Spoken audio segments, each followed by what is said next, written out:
Hindi po safe nung panahon ni Duterte. Takot lang po tayo. Opo, alam ko yung sasabihin mo, matatakot ka lang kung addict ka or kung may ginagawa ka masama. Pero hear me out. Well, siguro ang better question is, ano ang basis mo ng pagiging safe? This is Pinoy Extreme and talakayin natin yung mga common arguments ng mga tao when it comes to the issue of EJK, drug war, and Duterte. Let's do this. This is Pinoy Extreme. Noong 2016 to 2018, the crime rate was higher kesa ngayon. It's higher by almost 64%. I don't know the exact numbers, pero nandun. Well, I would agree with the data that he presented. Totoo yun. Mas mataas yung crime rate noong 2016 to 2018 compared sa ngayon. Now, the next question should be, bakit ganun yung numbers? Ano bang inutos ni Duterte nun? Intensified police operations. So, if your operations are intensified, of course, the numbers will go higher. Diba? Pangalawa, intensified community engagement. Anong ginawa nila? Diba? Nakuha nila yung loob ng mga tao, kaya nga karamihan ng sumuko nakapagbigay ng information that will be useful doon sa next operations na pwedeng ilunsad ng PNP. So they will have a tip that would lead them to multiple arrests. Tataas ulit yung numbers? Of course, tataas ulit yung numbers. Another reason kung bakit bumaba is, of course, tumaas yung antas ng pamumuhay ng mga Pilipino. Bakit pa ako gagawa ng krimen kung kaya ko naman palang magkaroon ng trabaho, so on and so forth. Now, as for the who made that effect, that's going to be for another discussion. Okay?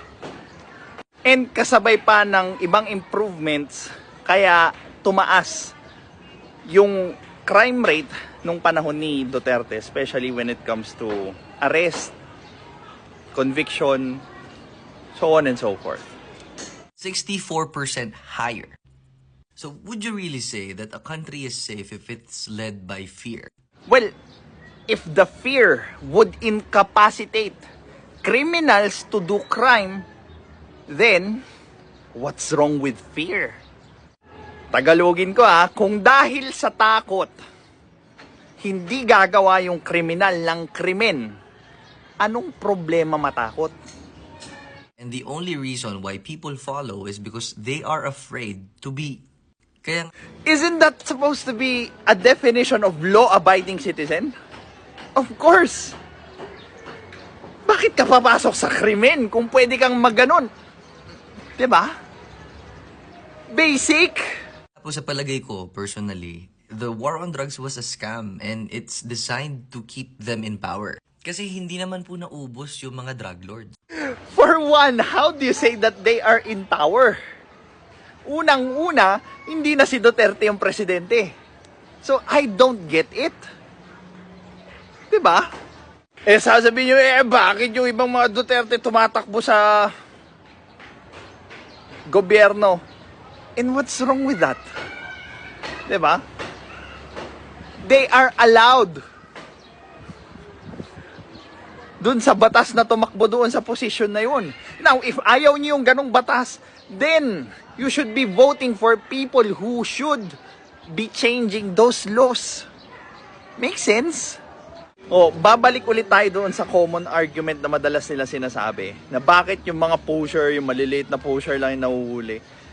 Again, there's a reason why they are called pawns. Sila yung mga nasa baba nung structure ng crime organization. Sila yung magte-take ng fall, sila yung sasalo ng damage, sila yung gagawa ng dirty work doon sa organisasyon kapalit ng maliit or barya. And that's why dinidiscourage ng gobyerno na maging ganon yung mga tao by fear because lugi. Biruin mo, gagawa ka ng delikado, ikakasira ng buhay mo, yung bayad sa'yo, barya-barya lang. Yun yung gustong ipaintindi ng gobyerno sa mga tao by using fear. Kasi nga, hindi sila makapasok into a proper discussion, proper reasoning doon sa mga taong ganun yung trabaho. Kaya for now, na hindi namin kayo makausap ng matino, I'll do yung immediate action na pwede kong magawa, which is fear, para kontrolin muna yung actions nyo. So fear is necessary to use para i-implement muna yung pagbabago na gusto mong gawin. Saan ka nakakita ng bansa na yung violator mismo, yung galit, sila na yung gumawa ng mali, sila pa yung galit. Best example kanyo, sige, let's go out from drug war. Doon na lang tayo sa mga hinuhuli, doon sa MMDA clearing operations. Parking, wrong parking, sila pa galit. Hindi na pagbigyan, sila pa galit. Sila pa matapang. So, ganyang society yung gusto nyong i-build? Come on. Ang nangyari, binawasan yung market. Hindi man nga na-eliminate yung market yung mga consumer. Nabawasan lang sila. Of course, mababawasan sila. Yung consumer ng shabu ay usually yung mga holdapper na nakikipagbarilan sa pulis. Now, nakikita nyo na yung link kung bakit.